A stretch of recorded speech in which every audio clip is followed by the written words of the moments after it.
오늘도 주님의 전에 나와 기도하는 한 사람 한 사람에게 하나님의 은혜가 충만하시기를 간절히 바랍니다. 대학 후배 중에 참 보기 드문 여자 후배가 한 친구가 있습니다.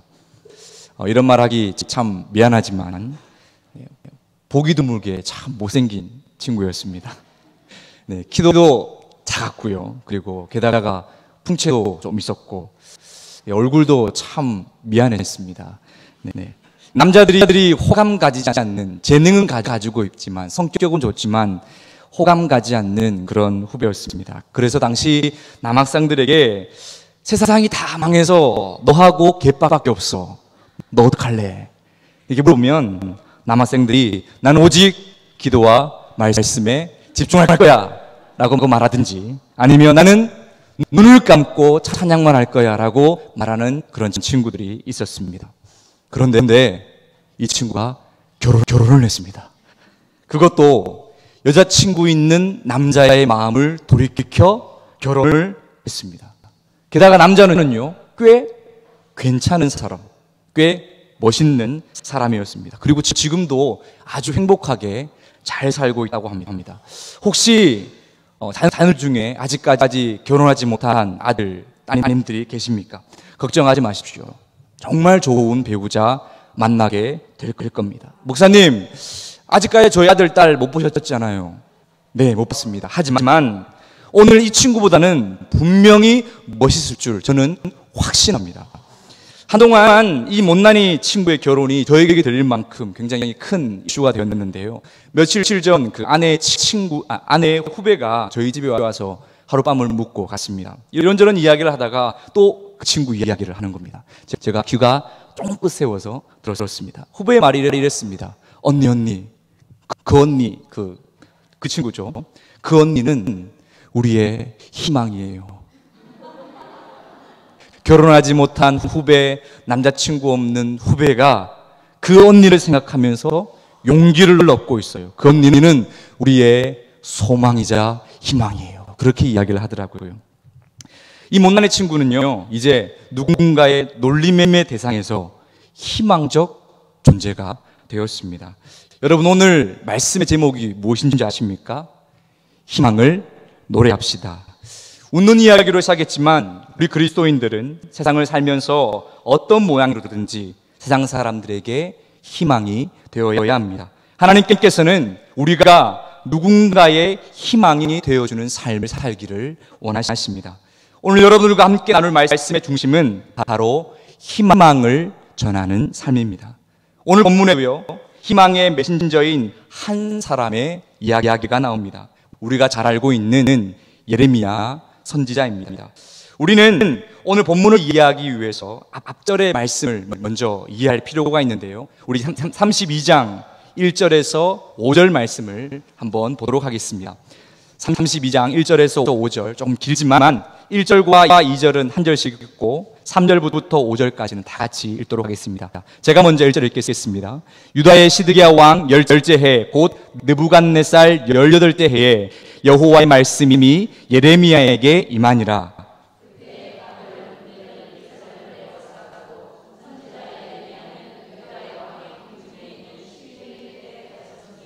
3절부터 다시 같이 읽겠습니다. 이는 그가 예언하기를 여호와의 말씀에 보라, 내가 이 성을 바벨론 왕의 손에 넘기리니 그가 차지할 것이며 유다 왕 시드기야는 갈대아인의 손에서 벗어나지 못하고 반드시 바벨론 왕의 손에 넘겨진 바 되리니 입이 입을 대하여 말하고 눈이 서로 볼 것이며 그가 시드기야를 바벨론으로 끌어가리니 시드기야는 내가 돌볼 때까지 거기에 있으리라. 여호와께서 이와 같이 말씀하시니라. 너희가 갈대아인과 싸울지라도 승리하지 못하리라 하셨다 하였더니 유다 왕 시드기야가 이르되 내가 어찌하여 이같이 예언하였느냐 하고 그를 가두어 쓰미었더라. 아멘. 오늘 본문의 첫 배경은요, 시드기야 왕 열째 해입니다. 시드기야는요, 유다 왕의 마지막 왕인데요, 특별히 시드기야는 총 11년 9개월을 왕위에 있다가 바벨론이라는 나라의 침공으로 포로로 잡혀가게 되었습니다. 11년 9개월 동안 왕위에 있다가 나라가 망했는데 10년째면 나라의 분위기가 어떻겠습니까? 그때의 상황, 그때의 분위기를요, 열왕기 하에서 조금 더 구체적이고 생동감 있게 말해주는데, 우리 열왕기 하 25장을 한번 펴보도록 하겠습니다. 구약 성경 606페이지입니다. 열왕기 하 25장 1절에서 2절 말씀을 한번 보도록 하겠습니다. 구약 성경 606페이지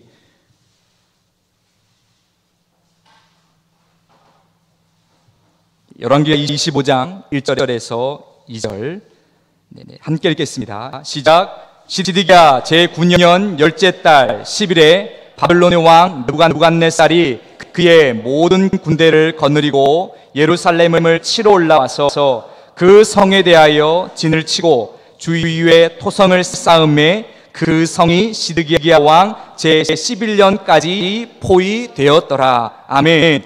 바벨론 왕 느부갓네살이 쳐들어왔는데 그때가 시드기야 왕 9년 열째 달 11일이었고요. 그 공격으로 예루살렘은 바벨론에 포위되었고 시드기야 왕 11년까지 그렇게 포위되었다는 겁니다. 시드기야 왕 9년, 10년, 11년 이렇게 3년 동안 예루살렘은 바벨론에 포위되어 있었습니다. 오늘 본문은요, 시드기야 왕 10년째라고 그렇게 이야기했습니다. 그렇다면 오늘의 상황은 성 밖에 바벨론이 진치고 있는 상황입니다. 언제든지 성벽을 넘어 들어오게 되면 나라가 끝장나는 것이 바로 오늘 본문의 상황이라는 것이죠. 열왕기하 25장 3절은요, 이때의 상황을 조금 더 구체적으로 더 이야기하고 있습니다. 제가 읽어드릴게요. 3절입니다. 그해 넷째 달 9일에 성중에 기근이 심하여 그 땅 백성의 양식이 떨어졌더라. 아멘. 성은 포위당했고 성 안은 기근이 들어서 양식이 없는 상황입니다. 쉽게 이야기해서요, 밖에서 쳐들어와서 죽으나 안에서 굶어 죽으나 곧 망하게 되는 상황이 시드기야 10년 오늘 본문의 배경이라는 거죠. 이런 상황에서 예레미야는 하나님의 말씀을 선포하였습니다. 이스라엘은 곧 망하고 당신들은 모두 포로로 잡혀가게 될 것입니다. 불보듯 뻔한 일임에도 왕과 나라의 지도자들은 이런 예레미야에게 거짓 예언을 한다고 감옥에 가두어 버렸습니다. 정리해서 예레미야의 상황을 말씀드리면요, 나라가 바벨론에게 포위되어 있는 상황, 성 안은 기근이 들어서 굶어 죽을 수밖에 없는 상황, 그리고 하나님의 말씀을 전했다가 감옥에 갇혀 있는 것이 예레미야의 처지였다는 거죠. 여러분들이 예레미야 입장이라 한번 생각해 보십시오. 나라 밖은 바벨론이라는 무시무시한 군대가 포위하고 있습니다. 그리고 나라는 기근이 들어서 먹을 양식이 없습니다. 게다가 하나님께서 말씀하시기를 이스라엘은 바벨론에 망하게 될 것이라 확신을 주었습니다. 더한 것은요, 지금 나는 감옥에 갇혀 있습니다. 여러분이 예레미야라면 어떤 마음이 들겠습니까? 곧 괜찮아질 거야, 그런 마음이 들겠습니까? 아닙니다. 나도 망했고 나라도 망할 것이고 우리는 다 같이 이렇게 죽는구나, 그런 마음이 들지 않겠습니까? 이런 상황에 하나님께서 오늘 본문의 말씀을 하고 계십니다. 우리 오늘 본문 6절과 7절을 한번 읽어보도록 하겠습니다. 6절과 7절입니다. 함께 읽겠습니다. 시작. 예레미야가 이르되 여호와의 말씀이 내게 임하였느니라. 이르시기를 보라, 내 숙부 살롬의 아들 하나멜이 내게 와서 말하기를 너는 아나돗에 있는 내 밭을 사라. 이 기업을 물을 권리가 내게 있느니라 하리라 하시더니. 아멘. 하나님이 말씀하시기를 예레미야야, 곧 내 사촌 하나멜이 와서 너에게 땅을 팔 거야. 너는 그 땅을 사라 라고 말씀하셨다는 것이죠. 여러분이 하나님이라면 이렇게 앞이 캄캄한 예레미야에게 어떤 말을 해주겠습니까? 예레미야야, 힘내, 걱정하지 마. 비록 예루살렘은 망할지라도 너는 망하지 않을 거야. 라든지 예레미야야, 정신 차려. 나라가 망하기 전에 내가 너를 구출해 줄게.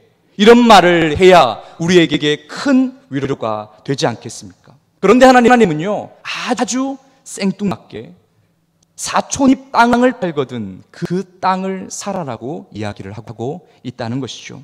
하나님께서 이 말씀을 하신 후에 실제로 하나님 말씀대로 사촌이 와서 땅을 팔았습니다. 8절을 읽어보겠습니다. 함께 읽겠습니다. 시작. 여호와의 말씀과 같이 나의 숙부의 아들 하나멜이 시위대 뜰 안 나에게 와서 이르되 청하노니 너는 베냐민 땅 아나돗에 있는 나의 밭을 사라. 기업의 상속권이 내게 있고 물을 권리가 내게 있으니 너를 위하여 사라 하는지라. 내가 이것이 여호와의 말씀인 줄 알았으므로. 아멘. 하나님의 말씀대로 사촌이 땅을 팔러 왔습니다. 사실 이스라엘에서요, 땅을 사고 파는 것은 지금 저희들이 하는 것처럼 그렇게 자유롭지 못했습니다. 조선시대에도 그랬던 것처럼 땅은 조상 대대로 물려오는 것이라 생각했거든요. 그래서 그들은요, 이 땅이라는 것은 우리 집안이 지켜야 하는 것, 이 땅이라는 것은 우리 집안이 안 되면 우리 친족, 우리 가문이 지켜야 하는 것이라고 생각하기 때문에 절대 친척이 아니면 팔지 않았습니다. 그럼에도요, 예레미야의 사촌 하나멜은 땅을 예레미야에게 팔려고 왔다는 거죠. 구약의 학자들은 왜 이 사람이 땅을 팔려고 했을까 연구를 했습니다. 세 가지가 있는데, 첫 번째는 성 안에 기근이 너무 심해서 땅을 팔아서 먹고 살려고. 두 번째는 나라가 곧 망하는 것을 눈치챘기 때문에 땅을 팔아버리고 빨리 도망가려고. 세 번째는 이 사촌 하나멜이 나이가 너무 많이 들어서 누군가가 받아야 되는데 아들들도 없고 자식이 없어서 찾아서 온 것이 바로 예레미야다라고 그렇게 학자들은 추측을 하고 있습니다. 이 세 가지 중에 뭐가 정답인지 모르지만 중요한 것은 예레미야가 그 땅을 샀다는 거죠. 이스라엘의 토지법을 보면요, 땅을 팔 때 거부할 수 있는 권리가 있습니다. 나는 지금 감옥에 갇혀 있으니까 곧 나라가 망하니까 나는 땅을 사지 않겠습니다 라고 하면 사지 않을 수도 있었다는 거죠. 그런데 예레미야는 그 땅을 샀다는 겁니다. 그렇다면 예레미야와 그 친척의 사이가 좋아서 관계 때문에 그렇게 했을까요? 그것도 아니었습니다. 예레미야가 감옥에 갇히기 전 하나님의 말씀을 전환할 때 가장 먼저 사람을 그 예레미야를 죽이려고 했던 사람들이 누군지 아십니까? 예레미야의 친척들이었습니다. 예레미야 친척들은 예레미야가 하나님 말씀을 전할 때 죽이려고 달려든 사람이었다는 거죠. 그만큼 껄끄러운 관계였습니다. 또한 하나멜이 팔려고 하는 이 아나돗이라는 땅은요, 베냐민 땅, 예루살렘에서 떨어진 땅이었고 솔로몬 시대에 쫓겨난 제사장들이 살던 곳이었습니다. 소위 망한 곳이고 낙후된 곳이 바로 이곳이었다는 거죠. 이 모든 것이 부적절함에도 불구하고 예레미야는 그 땅을 샀습니다. 그것도 그냥 형식상으로 네, 제가 살게요 라고 그렇게 끝나는 것이 아니라 아주 정확하게 제 값을 주고 다 샀다는 거죠. 우리 9절과 11절을 우리 한번 읽어보도록 하겠습니다. 9절에서 11절입니다. 함께 읽겠습니다. 시작. 내 숙부의 아들 하나멜의 아나돗에 있는 밭을 사는데 은 17세겔을 달아주되 증서를 써서 봉인하고 증인을 세우고 은을 저울에 달아주고 법과 규례대로 봉인하지 아니한 매매 증서를 내가 가지고. 아멘. 은 17세겔을 정확하게 다뤄줬고요, 증인을 세웠고 법과 규례대로 증서를 봉인한 것과 봉인하지 않는 것을 따로 구분을 했다는 거죠. 여러분 생각해 보십시오.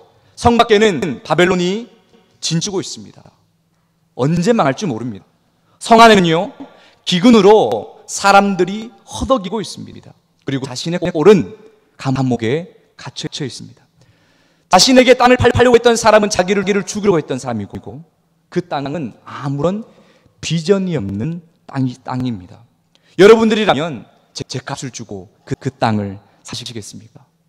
예를 들어 한번 생각해 보겠습니다. 지금같이 남과 북이 긴장 가운데 있는 상황에 만약 내 원수 같은 사람이 와서 북한의 저 함경북도 도망간 꼭대기쯤에 땅이 있는데 사라 라고 이야기하면 여러분들 사시겠냐는 거죠. 만약 산다면 저놈 바보라고 사람들은 손가락질할 겁니다. 그리고 세상 물절 모르는 정말 세상의 호구라고 그렇게 비웃을 겁니다. 예레미야의 상황도 비슷했습니다. 당시 사람도 분명히 생각을 했을 겁니다. 나라가 이렇게 불안한데 땅을 사? 지금 기근이 이렇게 심한데 현금을 보유하고 있어야지 땅을 사? 게다가 저놈은 속도 없어? 자기를 죽이려고 했던 사람에게 땅을 사? 손가락질 당하는 게 뻔하다는 것이죠. 그럼에도 예레미야는 땅을 정확하게 구매했습니다. 여러분, 어떻게 이 상황에서 비록 하나님의 말씀이지만 이렇게 무모한 행동을 예레미야는 할 수 있었을까요? 예레미야는요, 지금까지 하나님의 말씀을 듣고 순종함으로 깨달은 것이 있었기 때문에 그렇습니다. 그 첫 번째는요, 바로 하나님은 이스라엘을 사랑하시고 그의 백성들을 사랑하신다는 사실입니다. 지금까지 하나님은요, 이스라엘이 우상 숭배에서 하나님 보시기에 더러워져 있을지라도 하나님은 이스라엘을 사랑하였습니다. 지도자들이 가난한 자를 돌아보지 않고 자기의 욕심과 욕망을 채우기 위해서 혈안이 되어 있어도 그 자들을 사랑했던 분이 바로 하나님이었다는 거죠. 성경을 보십시오. 하나님이 이스라엘 백성들을 단 한 번도 사랑하지 않은 적이 언제 있었습니까? 요한복음 13장 1절에 이렇게 나와 있습니다. 세상에 있는 자기 사람들을 사랑하시되 끝까지 사랑하시니라. 아멘. 이스라엘 백성들과 또한 우리를 끝까지 사랑하시는 그 하나님의 마음을 예레미야는 알고 있었다는 겁니다. 두 번째 깨달은 것은요, 하나님은 우리를 절대 망하게 하지 않는다는 그 사실을 예레미야는 알았습니다. 환난과 핍박 중에서도 하나님은 단 한 번도 자기가 사랑하는 백성을 망하도록 그렇게 내버려 두지 않았습니다. 이유는요, 하나님의 본질은 우리를 망하게 하는 분이 아니라 우리를 회복하게 하시는 분이기 때문에 그렇습니다. 이스라엘 백성들을 생각해 보십시오. 하나님께서 이스라엘 백성들을 출애굽시키셔서 가나안 땅 문 앞까지 데려다 놓으셨습니다. 그런데 이스라엘 백성들의 입에서 가장 먼저 나온 말이 무엇인지 아십니까? 민수기 14장 3절에 이렇게 나와 있습니다. 어찌하여 여호와가 우리를 그 땅으로 인도하여 칼에 쓰러지게 하려 하는가? 그들은요, 하나님이 우리를 망하게 하고 우리를 죽이게 하는 분이라 생각했습니다. 그런데 여러분, 하나님이 그런 분이었습니까? 이스라엘 백성들을 훈련시키고 단련시키셔서 하나님의 온전한 백성으로 만드시고 회복시키시고 끝내 적과 꿀이 흐르는 그 좋은 땅으로 인도하였던 분이 바로 하나님입니다. 십자가가 바로 그 증거입니다. 십자가는요, 절망과 패배와 망한 것, 모든 부정적인 것에 압축된 것이 바로 십자가입니다. 그 최악의 상황에서 하나님은 십자가에 달린 예수님을 어떻게 하였습니까? 그냥 두지 않으시고 부활의 영광으로 회복시켜 주셨습니다. 예레미야는 이 모든 것을 믿었습니다. 하나님이 이 백성을 사랑하신다. 하나님은 이 민족을 절대 망하게 하지 않으신다. 그렇기에 그는 하나님 말씀에 순종해서 그 무모한 행동, 땅을 샀던 겁니다. 예레미야가 땅을 사는 것은 비록 이스라엘이 지금은 망하는 것처럼 보여도 결국엔 하나님의 능력으로 다시 회복될 것이라는 그 희망을 이야기하고 있습니다. 오늘 말씀 15절에 분명히 하나님께서 약속하였습니다. 15절 말씀을 한번 읽어보도록 하겠습니다. 함께 읽겠습니다. 시작. 만군의 여호와 이스라엘 하나님께서 이와 같이 말씀하시니라. 사람이 이 땅에서 집과 밭과 포도원을 다시 사게 되리라 하셨다 하니라. 아멘. 비록 망하여서 포로로 쫓겨 나갈지라도 다시 돌아와서 이 땅에서 밭과 집과 포도원을 사게 될 것이라는 그 희망을 하나님께서는 약속하였습니다. 예레미야는요, 이 희망을 노래하였습니다.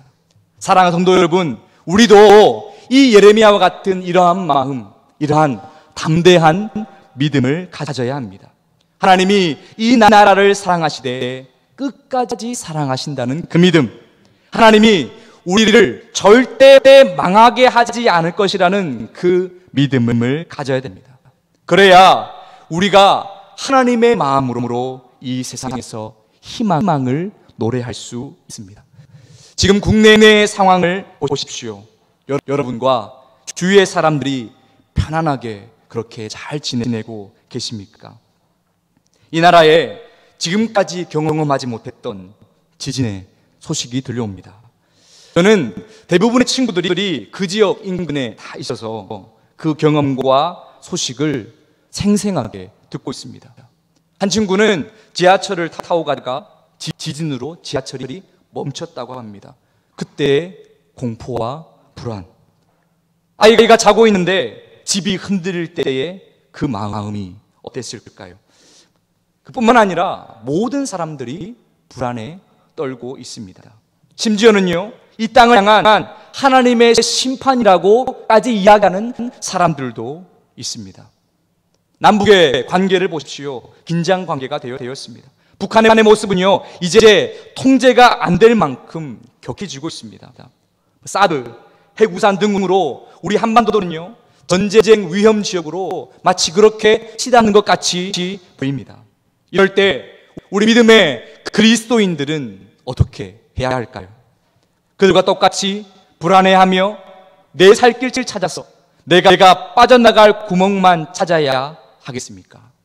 아니면 들들하지 이렇게 무책임한 모습으로 살아가야 할까요? 우리는 예레미야처럼 희망을 노래해야 됩니다.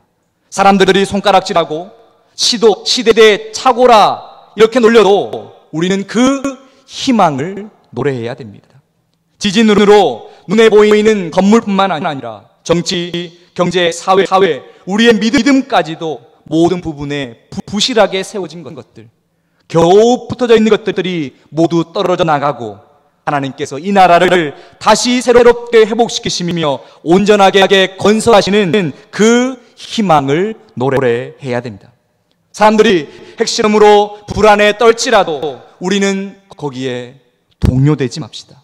대신 하나님의 꿈, 그 희망을 노래합시다. 남과 북이 하나 되어서 얼싸안고 평양의 그 김일성 광장에서 하나님을 마음껏 찬양하고 지하에 움츠려 있었던 교인들이 모두 나와서 다 함께 두 손을 높이 들고 하나님을 찬양하는 그 희망을 노래합시다. 사랑하는 성도 여러분, 이러한 희망의 노래가 우리의 가정에도 울려 퍼져야 합니다. 하나님께서는 여러분의 가정을 사랑하십니다. 하나님께서는 여러분의 가정을 망하게 하지 않으십니다. 그리고 모든 것이 일어나 회복될 줄 믿습니다. 그렇다면 우리에게 되게 중요한 것은요, 예레미야가 가졌던 그 담대한 마음입니다. 담대한 믿음이 흐릿해지면 우리는 희망을 노래할 수 없습니다. 세상에 휩싸여서 거기에 함께 불안해하고 쉽게 조급해질 수밖에 없다는 것이죠. 실제로 이스라엘이 망하게 될 무렵에 많은 이스라엘 백성들은요, 불안과 조급증 때문에 조상 대대로 물려오던 그 땅을 형제와 친척이 아닌 이방인들에게 팔아넘기고 도망치기 바빴습니다. 그들이 그렇게 무지하게 행동을 한 것은 하나님을 통한 희망과 소망을 보지 못했기 때문에 그렇습니다. 한 시인이 이렇게 노래했습니다. 오래오래 피는 꽃이 아니라 봄을 먼저 아는 것이 꽃이라. 봄을 먼저 아는 것이 꽃인 것처럼 우리도 하나님이 이 땅을 부흥케 하고 온전하게 함을 먼저 믿음의 눈으로 봐야 하고 알아야 합니다. 그래서 비록 세상이 불안할지라도 하나님이 우리를 사랑하시되 끝까지 사랑하시고 우리와 우리의 가정과 나라와 민족을 망하게 하지 않을 것이라는 그 믿음으로 희망을 노래하는 믿음의 백성들 되시기를 간절히 바랍니다. 그럴 때 우리의 희망의 몸짓을 통해 많은 이들이 주님 앞으로 돌아오며 지역과 나라와 세계 열방이 주님 앞에 회복될 줄 믿습니다. 기도하겠습니다.